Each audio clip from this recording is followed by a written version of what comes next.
Alright, welcome in guys. This is my first ever video of I am looking the wrong way. Alright, look, hey.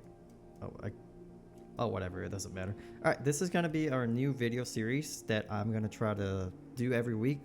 Basically, it is a Newsweek video, obviously, that covers pretty much what Blizzard has revealed on their weekly update, like their content, the development notes, and everything that's coming up. New announcements, class tuning, mythic dungeon tuning, rate tuning, all that stuff. So if you like this kind of format, let me know. Subscribe, like, put a comment down below just to, help me out a little bit, just to show me what it is I can do better and what it is I can improve on. But yeah, let's get started. I'll have the timestamps down below if you just want to click on those topics that you want to listen to and nothing else. We can go ahead and do that. But yeah, let's get started. Alright, first up, we got the most obvious thing that Blizzard announced this week. That is the new Undermine 11.1 patch that's coming in also Season 2. It is going to launch February 25th, so it's about 13 days from today. Obviously, the new story quest, new warband, loading camps, new dungeon, Brand can finally tank. New zone, of course, Undermine, the drive feature, which is essentially skydiving or skywriting on land. You get to join the cartel, similar to the Encourage reputation. You just pick a faction every week and then you just help them. So it's a new renown. New PvP arena. Of course, we got the raid. We got the updated Mythic Plus rotation and the new tiers that's coming in for Season 2, which is 2 weeks after the initial launch of the patch, and it is on Wowhead over here. Plunderstorm also ends on near the end of February, so February 25th. We'll cover that in a little bit. And the new zone, of course. Here's all the information you need to know about the drive. The new land writing is what I call it. The Undermine cartels. New delves. Excavation site 9. Strikes. I can't pronounce that. Just all that stuff. And then the new PvP arena, which is the Cage of Carnage. I'm not a PvPer, so hopefully you enjoy that. New campsites for your warbands. Some of it is over here that you'll have to unlock through reasonable requirements that you have to complete throughout the patch over here. And then the War Within begins March the 4th. So the raid overview and schedule are going to be over here. So the week of March, Raid Finder, week of 11. So a week at a time, they're going to start opening it up. So if you're into all that, if you're in the raiding guild, this is what you want to look for. And if you're not in a raiding guild and you just want to be on Mythic Plus, Season 2 also starts with the raid. Or if you just like to watch the Race the World first, like I do, this is what you got to look forward to. Alright, let's get moving to the next portion. Alright, so for our next segment, we're going to be talking about the stuff that's going away. Plunderstorm is going away on the 25th. I can pull up my calendar over here. So it actually ends right the day after the patch launches. So you got until then to get what you want out of Plunderstorm. Don't forget, you can still get some of the stuff. Even if you don't win some of the stuff, even if you don't win a match, don't worry, you don't have to win. You can just go in there, loot the plunder, and you can just buy what you want with the plunder. Once you get 5,000 plunder, you should get a thing in the mail that gives you 3 coins actually, 3 coins that you can exchange in the vendor behind me over here. He will sell your warbound gear in a chest, and one of them's one of them's a hero piece, 2 of them are green, so you can trade them everywhere. And Blizzard did put a little hotfix out that says that if you already have 5,000 plunder and you did not get something in the mail, you will be able to buy it from a vendor starting next week on the maintenance update. So they see that this is a problem for most people because they don't have it in the mail just yet, but don't worry, it will be there. So make sure you catch up on that if you can. Make sure you do your stuff on Plunderstorm before it ends. Alright, going next we have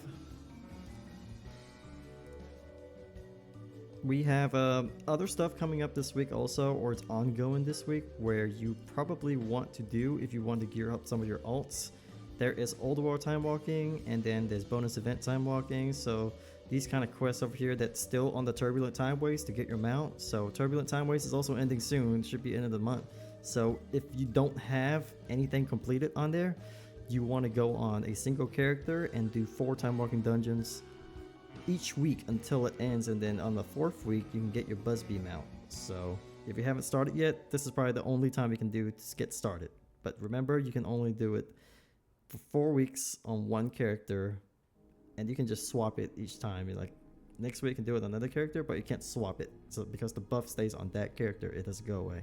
So make sure you're doing this. Do the time walking, get your hero gear.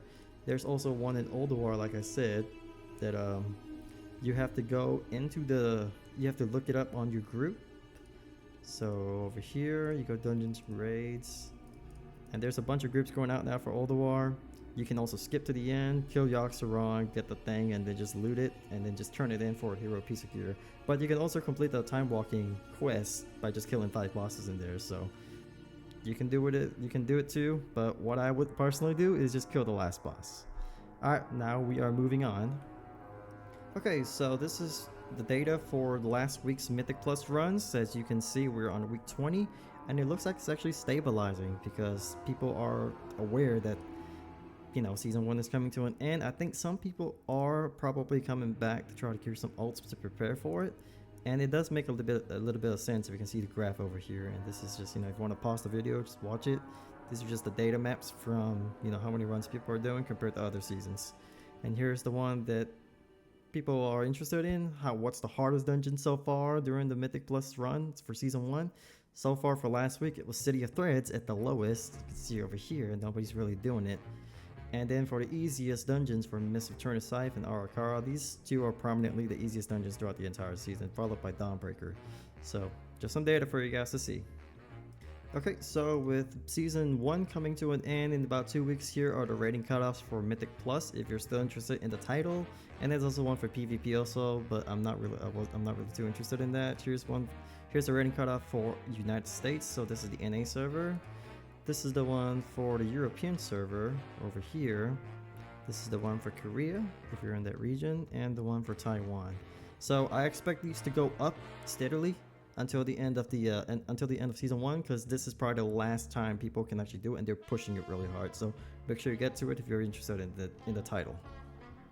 Alright, so now we're into the Mythic Plus changes. For Season 2, Blizzard actually posted a note that adds massive nerfs across the board for all dungeons, including the health of all creatures reduced by 10% in pretty much every single dungeon.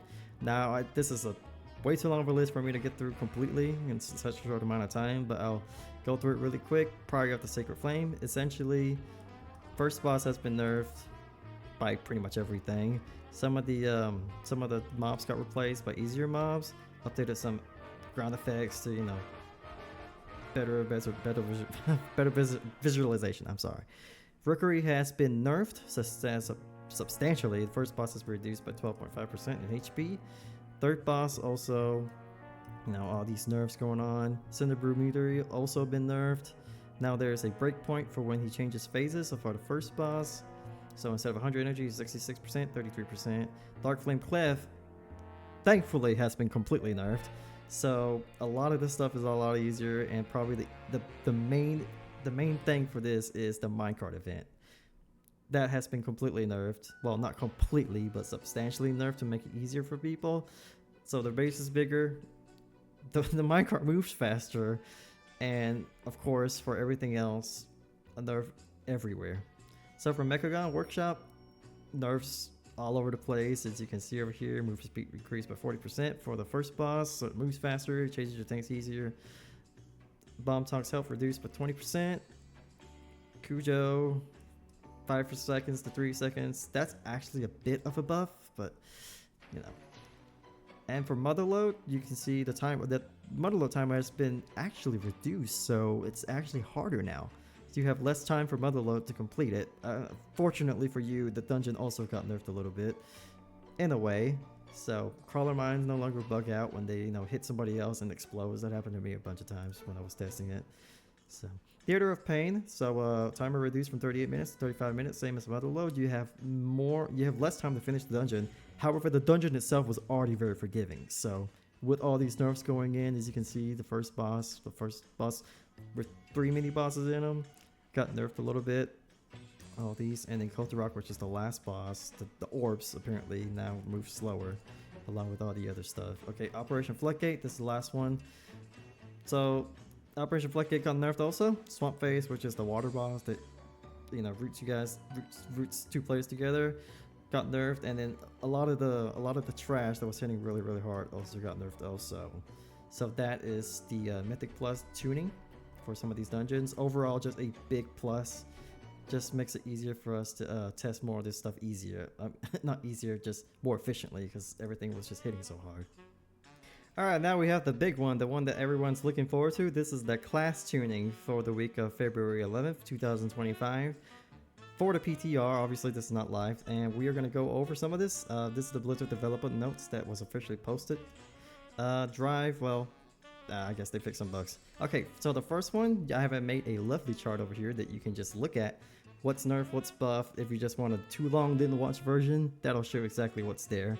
So, but if you want me to go through some stuff, I'll go through, you know, some of this really quickly. Essentially, tank damage has been buffed across the board by 20% or 15%. There's a developer's note down here that says damage dealt by tanks has not been keeping pace with damage dealers, so they're adjusting damage of all tank specs to bring them closer in line with the DPS specs. So you do more damage as a tank, so great. Demon Hunter, you have been buffed for both specs, for everything. Alright, so I'll draw to Reaver when the query has been updated, and you can just read all that stuff over here. I don't play a Demon Hunter, so you can just look for yourself. Failscard, Demon Surge has been increased by 18%. That applies to both Havoc and Vengeance. Havoc, all ability damage has been increased by 5%. If you play Havoc Demon Hunter, you have been buffed all across the board.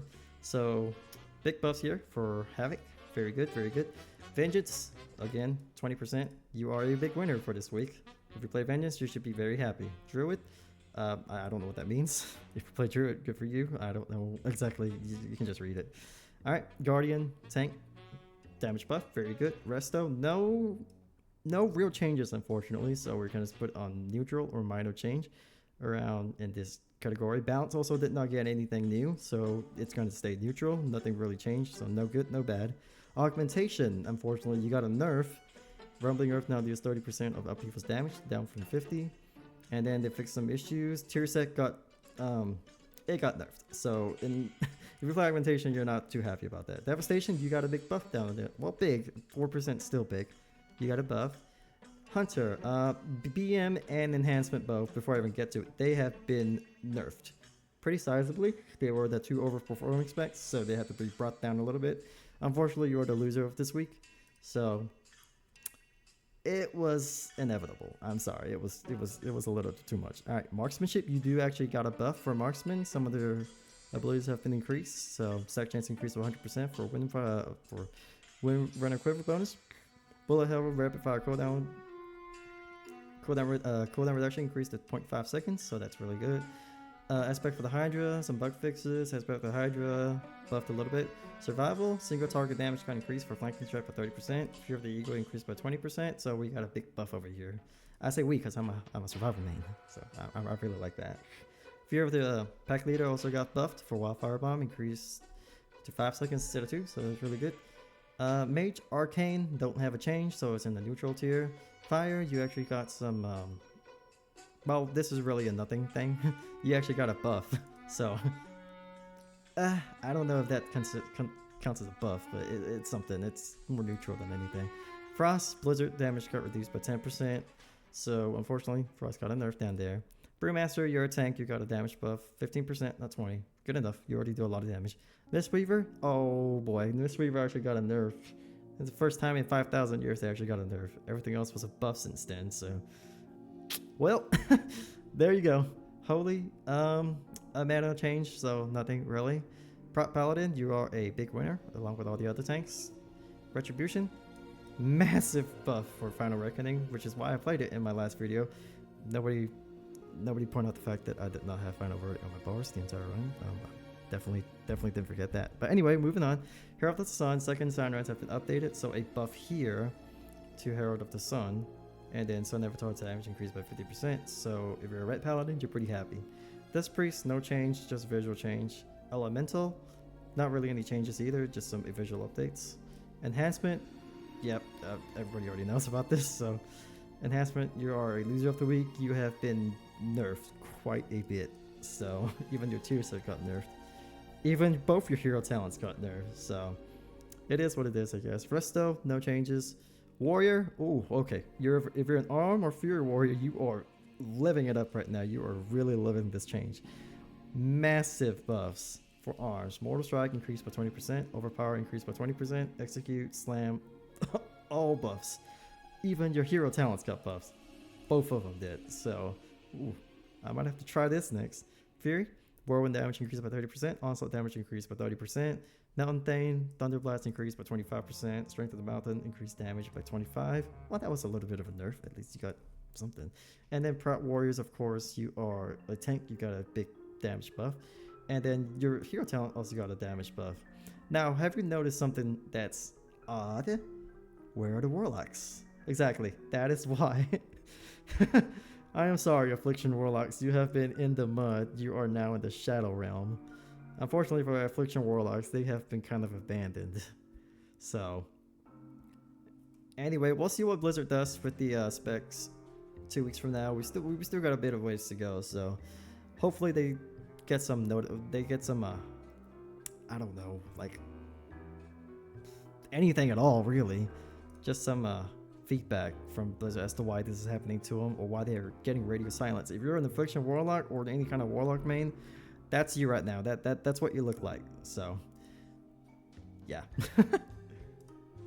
Alright, so for our final news segment of the day, well, I guess you call it a news segment. This is just nonsense. Well, a random bit of information. Donald Trump has apparently did rename the Gulf of Mexico the Gulf of America. It is on Google Maps. If you want to look for it on any other maps, that's what it... I don't know. I just thought this was funny. So, yep. Thanks for watching, guys. I hope you like this format of a video. I hope you like this video series. I will try to keep doing it more every week. Try to see where I can go with this kind of series if you guys like it. Don't forget to like and subscribe and comment down below. I would greatly appreciate all the help. Some feedback would be nice, some kind of advice as to what I can do better. Like I said, this is just the initial video, so of course there's plenty of stuff I can do better, but let me know what you guys want to see. So in case I don't see ya, good afternoon, good evening, and good night.